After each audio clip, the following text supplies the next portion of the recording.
And this concludes our series on how to write expository papers with a focus on writing conclusion paragraphs to drive your ideas home.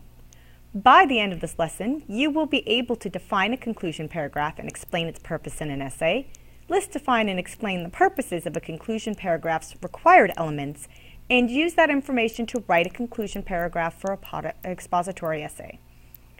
So your keywords are conclusion paragraphs, and the required elements of a summary sentence, a concluding transition, summary of main points, and a restatement of the thesis statement.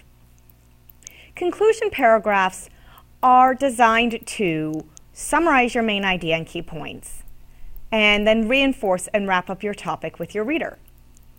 So to do this, you have three parts: the summary sentence with a concluding transition, the summary of main points, and the restatement of your thesis statement.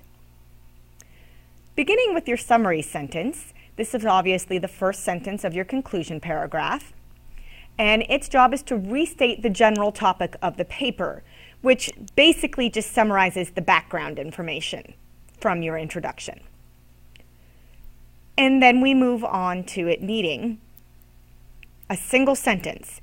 You don't want 5 or so sentences for this particular job. One sentence to summarize the main idea of your whole paper.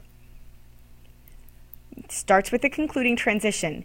These are words like in conclusion, in summary, etc. that signal the end of the paper. So it's the last paragraph in your paper. This is the first sentence of that concluding paragraph where you're going to restate your topic and cue your reader in to the fact that your paper is coming to a close.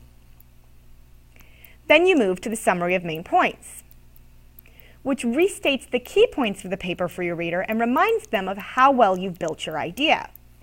To do this, you're going to be brief, no more than one sentence per body paragraph. You just want to hit the main idea of each of your supporting points. And you're going to restate the ideas of each supporting point, so don't leave any out, but don't add anything new. Finally, you'll want to maintain the order that you established in your introduction and followed in your body paragraphs, because that's what your reader's used to and it will keep them on track. And that leads to the last sentence of the paper altogether, which is a restatement of your thesis statement, which ends your paper with a focus on your main idea or arguments. Here, again, you want a single sentence, and you're going to say the same idea as your thesis in your introduction, but you want to use different words. And this, of course, will be the last sentence in your paper. So ultimately, concluding paragraphs are here to wrap up the main idea and drive your point home.